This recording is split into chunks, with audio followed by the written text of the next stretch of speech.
On s'intéresse à présent à la formation professionnelle. Le réseau africain des institutions et fonds de formation professionnelle a tenu sa première réunion d'ouverture des travaux du bureau exécutif de l'année 2025 dans les locaux du Fonds de développement de la formation professionnelle.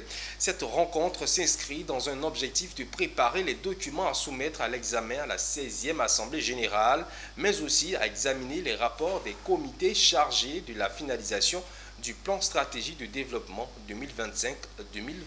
Sandrine Kwame pour plus de détails. Le Congo-Brazzaville va accueillir la 16e Assemblée générale ordinaire du réseau africain des institutions et fonds de formation professionnelle.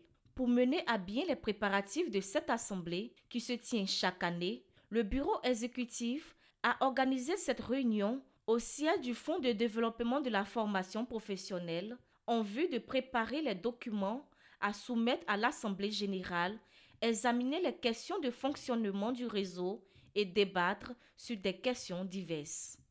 La formation professionnelle est un levier stratégique de développement. Nos pays doivent comprendre que la formation professionnelle, notre développement passe par la formation professionnelle.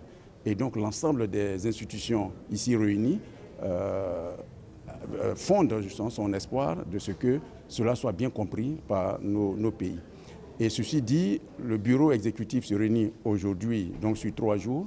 Il s'agira de préparer les différents documents qui nous permettront d'aller à la 16e Assemblée générale à Brazzaville, donc très bientôt en avril. Cette rencontre a été aussi l'occasion pour la Confédération suisse de témoigner son soutien au RAFPRO en signant une convention pour un appui à la formation de 340 formateurs dans le cadre de l'achèvement de la formation des 400 formateurs au titre du programme régional de formation professionnelle.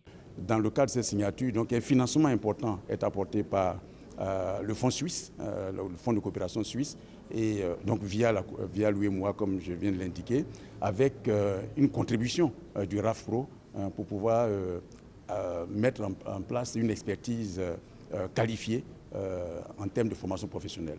Créé en 2006, le réseau africain des institutions et fonds de formation professionnelle est un cadre de concertation périodique entre ses membres.